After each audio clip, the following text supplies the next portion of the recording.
We talk about numbers a lot when it comes to COVID-19, but what we don't want to forget in all of this is that every one of them represents a real person with a family and loved ones. That includes a Santan Valley father and son. Yeah, they're still recovering from the virus after it brought them both to the same ICU room.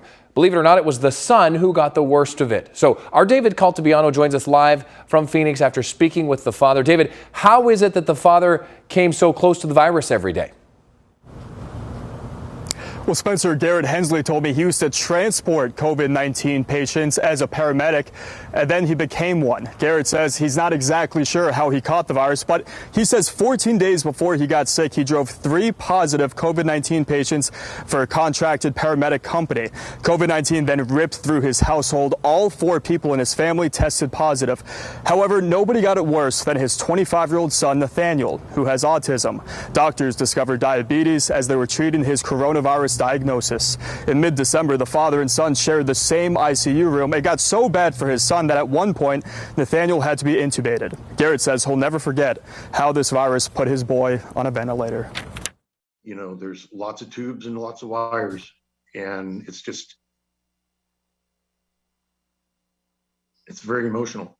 When I first saw him, yeah, it brought tears to my eyes, for sure. It was, you know, I've never seen my son in that much distress, that much of an issue medically.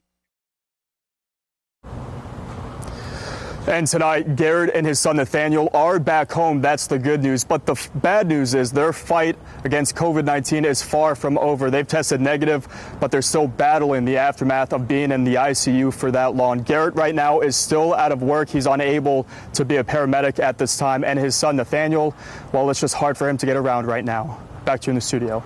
Well, David, so does this EMT, does he have any plans on getting the vaccine, or was he already vaccinated? I'm just wondering where that comes into play. Well, Spencer, even though he was in phase 1A, he did not get the vaccine. He actually got hit hard by this virus in early December, and now he says he's waiting 90 days because he says he has the antibodies to be protected moving forward. Spencer. All right, thanks, David. Of course, an interesting look at that, knowing that he didn't have the vaccination quite yet. Thanks so much for that story, David.